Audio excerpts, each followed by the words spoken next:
You're listening to Healthcare Now Radio. Stand by for This Just In, the latest in healthcare innovation and technology trends with your HIT advisor, Justin Barnes.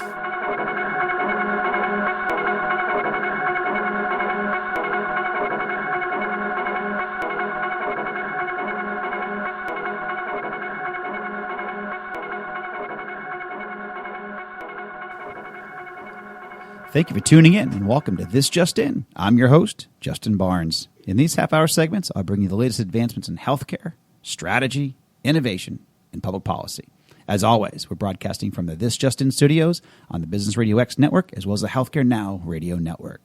And before we dive into my special guest today, I want to take a moment to let everyone know that we'll be broadcasting the This Just In radio show again live from the HIMSS annual conference. The HIMSS conference this year will be in Orlando, Florida, starting on February 20th. We already have another great slate of CEO, CIO, leading care providers, industry thought leaders, and certainly policymakers joining the show again. Some familiar faces, but also many new. Much to come from the HIMSS media team in the coming weeks, but we'll do our same two-day format and broadcast live from the show floor February 20th and 21st.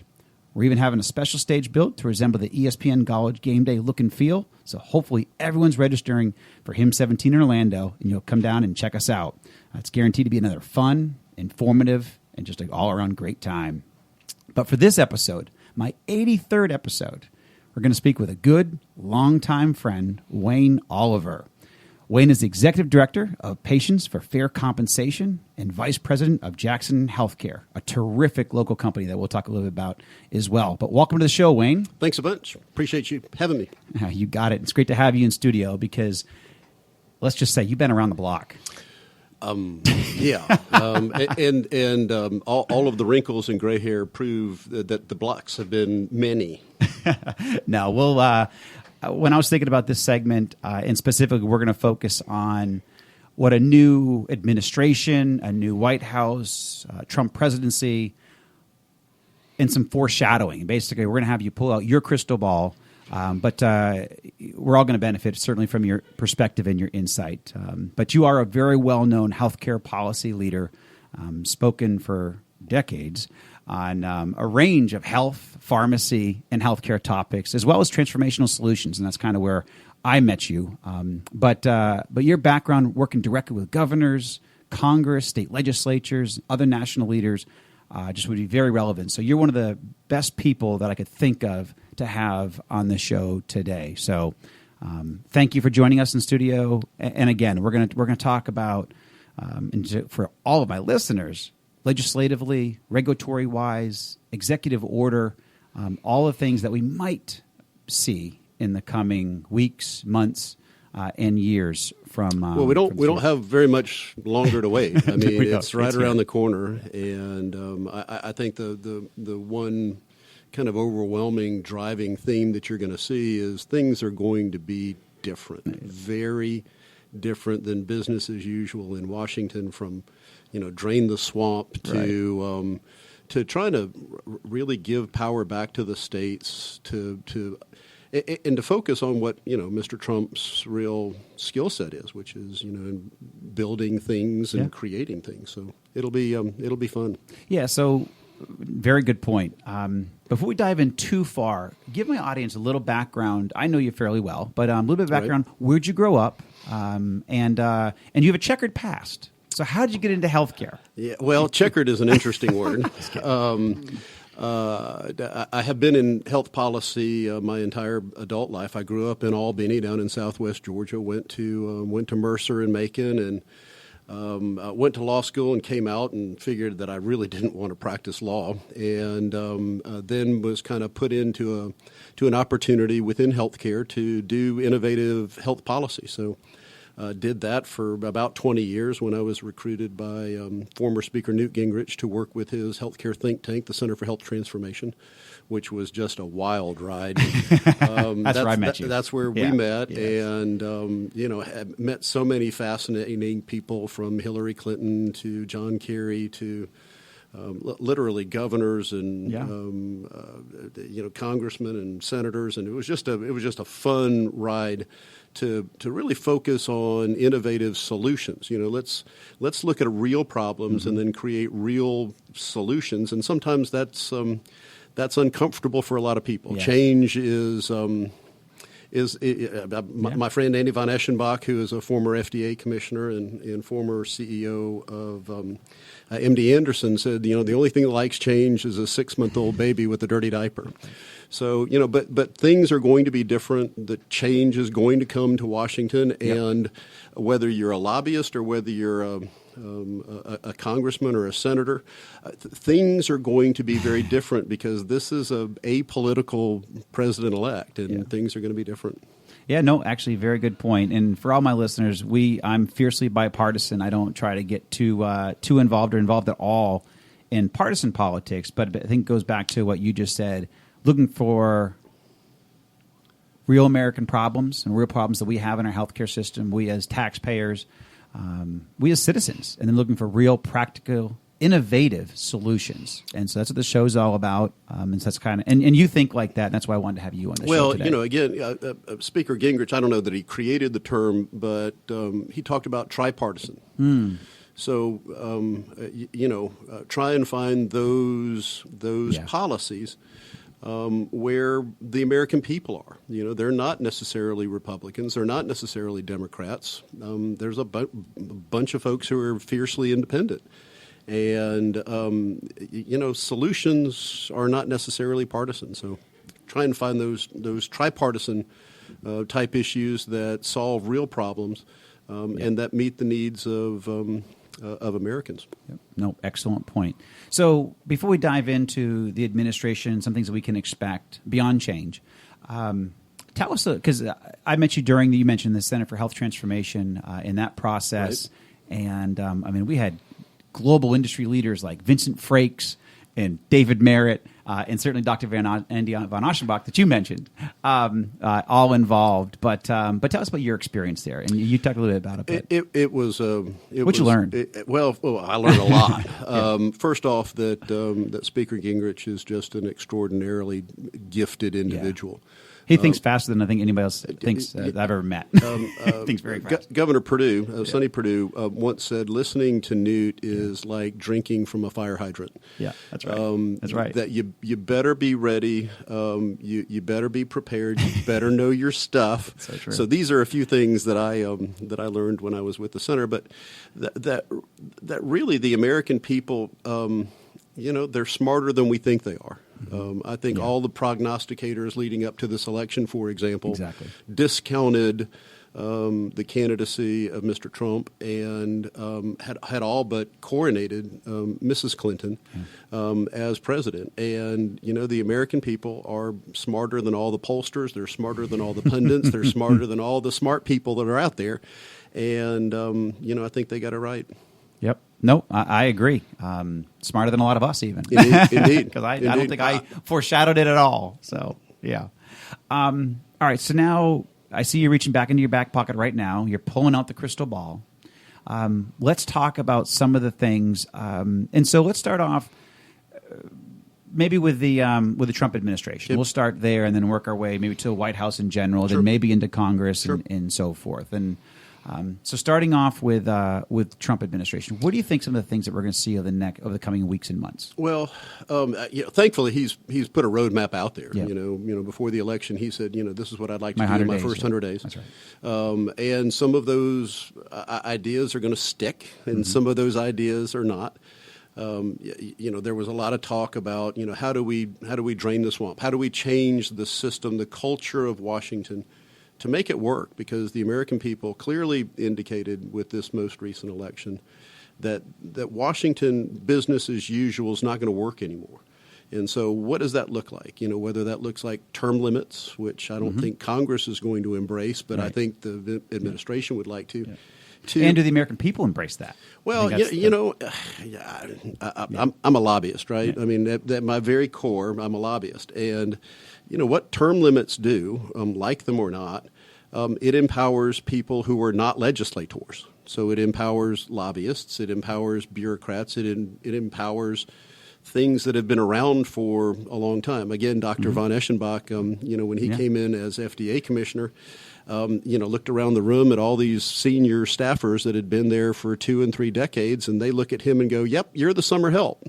So right. Again, it's going to be very interesting under a Trump administration how those entrenched federal bureaucrats, right. Are going to respond to, we're going to kick over the apple cart. Yep. Yeah, and I think for all my listeners, this segment is made for you in the way around business strategy. There's going to be so much change. I think that's what's important to this show and important to me near and dear. And I had this conversation with my last guest was around why public affairs, public policy, government affairs is so important to business strategy, because you need to know how to operate your business in this type of a climate. You need to operate, how do legislation affect you? How does legislation affect you? How do public policy, how do executive orders, how do they affect your business? And how do you navigate them? And That's a lot of people right. ignore it. They don't, or they just think they're intimidated by it. But you've got to engage the process. You've got to learn, even if you're not trying to influence it, you just got to understand how it affects you. So that's what this segment's all about. That's exactly right. And how does business prepare for a Trump administration, which would be very different than the approach under a Clinton administration, for example. I think you have a businessman for the first time in the White House for a long time, not someone who grew up in policy or politics, but someone who grew up in the world of business. I think that's good for business people. Mm-hmm. I think you'll see Mr. Trump gravitating to those things that he knows how to do. He's in the construction business, right? Mm-hmm. He builds resorts and he runs and manages those resorts. I think you'll see an investment in infrastructure, for example, because he understands construction. So that means jobs immediately, right? So shovel ready. To use the former administration's term. Right. But, those shovel-ready projects, we've got bridges and, intersections and all kinds of things. All you have to do is look at Metro Atlanta and go, wow, all the projects that we've got going on here, $1 billion down at 400 and 285, another $1 billion at 75. Those are real projects that employ real people. Right. And I think you'll see a Trump administration really focus on improving that infrastructure. Very good point. And I think you even lead me to another point, which I know we've seen a lot of, but we're seeing even more of, are companies touting their job creation. I've never seen this in my lifetime, where people have actually, not my lifetime is not quite as long as your lifetime, but it's easy. Yeah. But in my lifetime, I've never seen companies at this rate publicize 1,000 jobs, 10,000 jobs, 50,000 jobs, whatever it is, and then they're proud to bring these jobs to America. Well, and it's kind of cool. And I think the president-elect has done a pretty good job of saying, we want jobs back. Now, I don't think that there's any pretense that, he's going to fly a big old plane over to China and land it and bring all those jobs back. Right, correct. But at the same time, I can see innovative state policy. So you saw Governor Mike Pence, then governor, now vice president-elect, Pence go to Carrier and create incentives to keep jobs in America. And I think that's one thing that the president-elect will bring, is that kind of business acumen that says, hey, if you decide to go offshore, that's right. It's not going to be as attractive as it once was. So stay here, Fees develop jobs here, and whether it's through innovative tax policy or tariffs or whatever else, to try and create incentives for those businesses to stay here. Yeah, and this is not a Trump thing even, because, our good friend Chris Carr has been doing that here, and even Sonny Perdue and even Deal. They're committed, even Chris Kaminsky before Chris Carr. All the economic development commissioners and governors, they're focused, our states are focused on, but we need it's cool to have federal help, because right now we're doing all state-based. That's exactly right. It's great to have now like a 1-2 punch. You got local, you got regional, and now you got national, people all working together to help the American worker. Sure. That's strong. I see, I think you've probably heard it in the campaign as well. Whether it's NAFTA or whether it's any other trade agreement, I think most of those will be re-scrutinized. China's monetary policy, for example, they're going to look at it very carefully to say, hey, if these guys are playing with the numbers, manipulating currency, then that's not necessarily good for the American people, and therefore maybe we don't need to be doing as much business with you as we thought we would. Right. And so, yeah, and I think this is what everybody, I think is a very positive message here, but I think also for a business climate, but also I think that, and thankfully most of my listeners are either entrepreneurs or CEOs or healthcare executives. So, but also with all this comes a lot of change, sure. like you mentioned. Sure. So we certainly do want to keep a respectful eye to change. I mean, I think the only thing editorial I'll say, because this is, even though it's my show, it's about my guests and what my guests have to say. But you and I have known Tom Price for a long time, and I'm sure you've known him longer than I have. Well, I think the world of Dr. Price, first off. Yep. I guess he still is my personal congressman. Right, that's true. He's right. a very, very smart individual. I've known him since he first ran for the Georgia State Senate and was a leader there. And you could just tell at some point in time, he was going to take it to the next level. And then when he was elected to Congress, it didn't take him very long to kind of rise. He rose quickly. He sure did. And led the budget committee this most past recent Congress, and now is really going to be the chief architect for the Obamacare repeal and replace issue that we all know so very well. Yep. And I think that on a positive note, this is going to be changed, and it's going to certainly affect insurance carriers. It's going to affect every American regarding health insurance. It's going to affect certainly pharmaceutical companies. Yep. It's going to affect a lot of people. And with all due respect to that, I'm not going to there's a lot there. And we're going to see a lot of that rolled out. But I do think that Tom, being an orthopedic surgeon for over 30 plus years, he cares about patients. He cares about his peers. He cares about us as Americans. He's budget focused. He's budget conscious. He's a no BS guy, to be honest. Right. He's a very straight shooter. And I think even with some of the programs like the MIPS and the Quality Payment Program that was rolled out under MACRA, while he's going to put his personal stamps come 2018, 2019, I think those stamps are going to be along ease of use. He's going to make sure doctors, the burden on them is lessened or even is respected, so we don't push too hard. And I think the quality reporting is going to be eased for physicians. So I think he's really going to look out for care providers, but in a very beneficial way. Well, again, we can argue the merits of Obamacare and what's its intended goals were all day long. Right. However, what I think Dr. Price and President-elect Trump are looking to do is to bring a real business-like approach. You can't just pull the rug out from everybody who currently has coverage. Right. So we've got to create solutions, and those solutions are going to be based in the private market, not top-down driven by the federal government, but rather, what can we do to help encourage business to take care of health care? And it's going to empower employers because, again, I think you'll see companies rewarded for, providing a decent benefit package for individuals. I think you'll see some innovative tax policy that will allow individuals who purchase individual products to be able to deduct that from their income taxes or maybe even an income tax credit.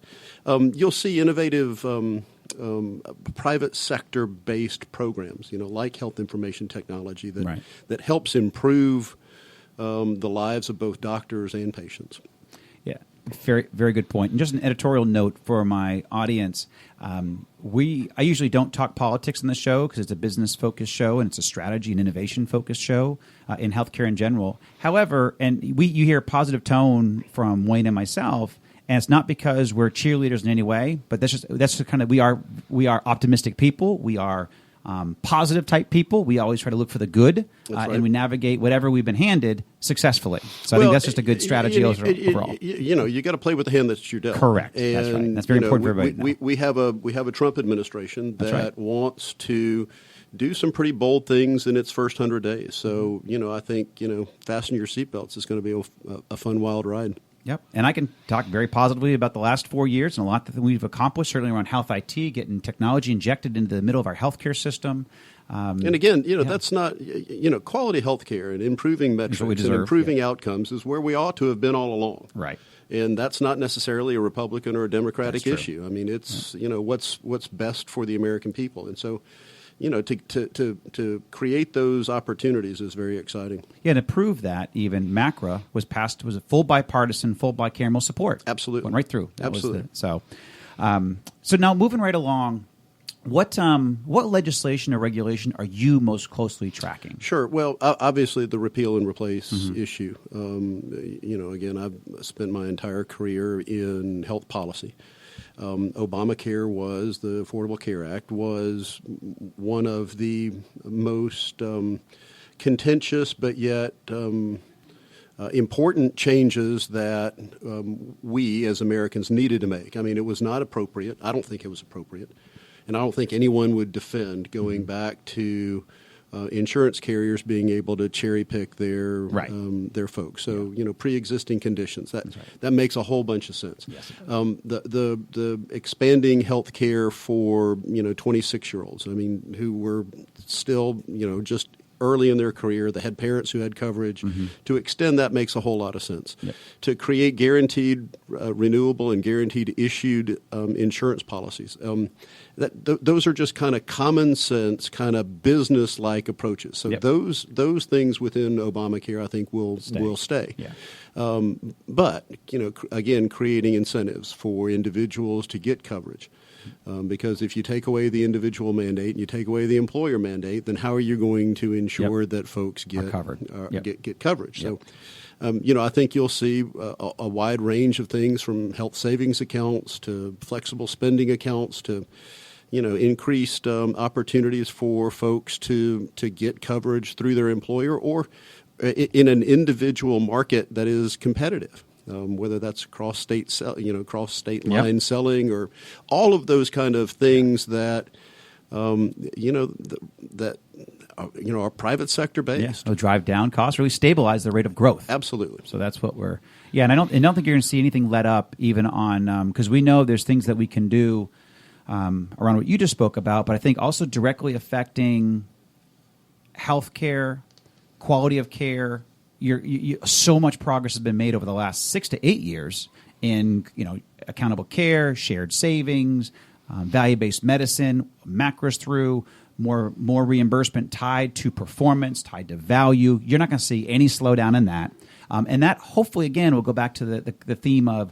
We're not going to ever see healthcare costs go down, but if we can stabilize the rate of growth or stabilize the rate in which it's growing, that's exactly right. We'll be okay. If we can make it grow at or slow it down to grow at 1.8, 2.2%, that's fantastic. You keep up with inflation. Exactly. But when you outpace inflation, it's totally unsustainable. I think that our Medicare Trust Fund runs out.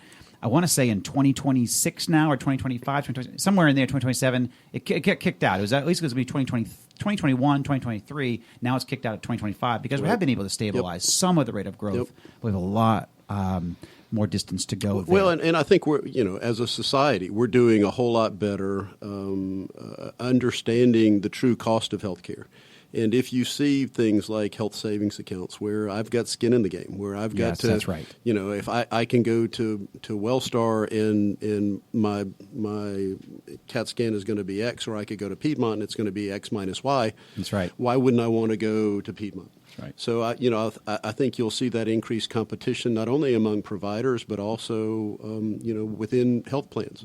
Incentivizing wellness and outcomes-based healthcare, which is, of course, what we all ultimately want. So a couple questions left. We're running lower on time. Okay. However, so what's one thing that might come up in the next 100 days or 200 days that we haven't thought of? Is there anything out there that you said, be on the lookout for this flyer? Well, I never say never, but I think with a Republican Congress for the first, a consolidated Republican Congress for the first time, and a White House that would be more favorable towards comprehensive tax reform. I mean, that would be something that, let's face it, I used to try and do my own taxes. Right. And, it does not pay. It does not pay. I promise you and that. so you go out and you get the professionals to do that, but it's complex. Extremely, the tax code is like 4.5 feet tall if you were to stack it on top of each other.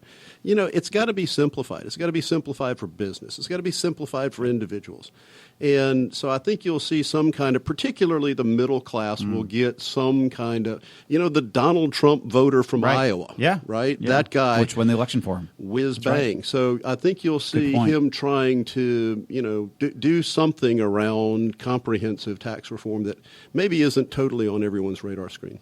Yeah, no, it's not on anybody's radar screen, and I agree with you. And that would make a lot of sense. I mean, it would be. It's almost Reagan-esque, right? Yeah, I mean, going back and taking care of the little guy. That's very true. Excellent. So, in closing, and you're a great guest. I want to have you back. Would love to. 3 or 4 guns. This would be perfect. Let's follow back up on our crystal ball. But in closing, I always ask this question of my guests: what is your favorite place to get or be inspired? Where do you go? Well, I've got 2 answers. Okay. My first is, and I recommend that anyone who goes to Washington, D.C., to go to the Jefferson Memorial. And just stand in there and reflect for a little while. Read. There's about 40 or 50 quotes that you could take out from 3 centuries ago and put into practicality right now, whether it is tyranny or whether it is the people and their interaction with government or what their interaction should be, or whether it's war or whether it's terrorism. All of these things, came out of the mouth of Thomas Jefferson, and it is one of the most inspiring places. Wow. The other is give me a sunset or a sunrise on a beach, cold beer and. Yeah.